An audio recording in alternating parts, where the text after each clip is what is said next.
Christian, est-ce que tu peux nous résumer la première matinée de cette université d'été? Alors ce matin, nous avons mis en place le décor de cette université. Hier, on a commencé à s'échauffer avec deux interviews de nos amis, une du 9-3, c'est-à-dire du Seine-Saint-Denis, Pascal Mercier, et une intervention de Christian Chassot.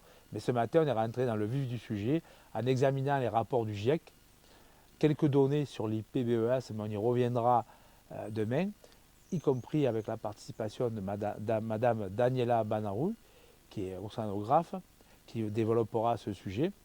Et on rentre vraiment dans le cœur de notre cible, c'est l'impact du changement climatique et des pollutions sur la biodiversité, le vivant.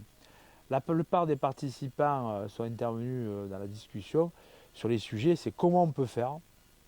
Ils partagent le constat qui est fait sur le climat et les atteintes à la biodiversité, mais comment on peut faire avec les autres. Ça parlait de convergence de lutte.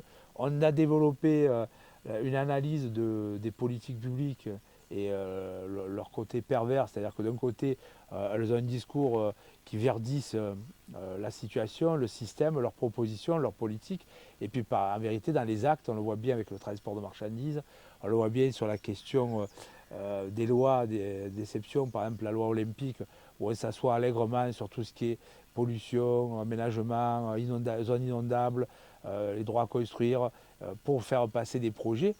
Ça fait penser, alors ça c'est une image qui m'est venue dans la discussion, à des peines du jeu, pour calmer les gens. On fait des grands événements planétaires aujourd'hui, sans se poser la question des conséquences pour l'environnement immédiat, et on regarde par la suite, ah ben on va réparer tout ça. Et finalement, on se retrouve avec des choix qui sont le contraire des analyses partagées.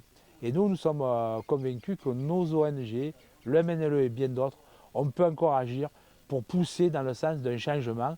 Et ce qu'on a développé l'année passée sur les alternatives possibles, le temps des alternatives, eh bien, je crois que petit à petit, on est en train de voir les sujets qu'on pourrait mettre sur la table et les actions surtout pour y arriver. Merci.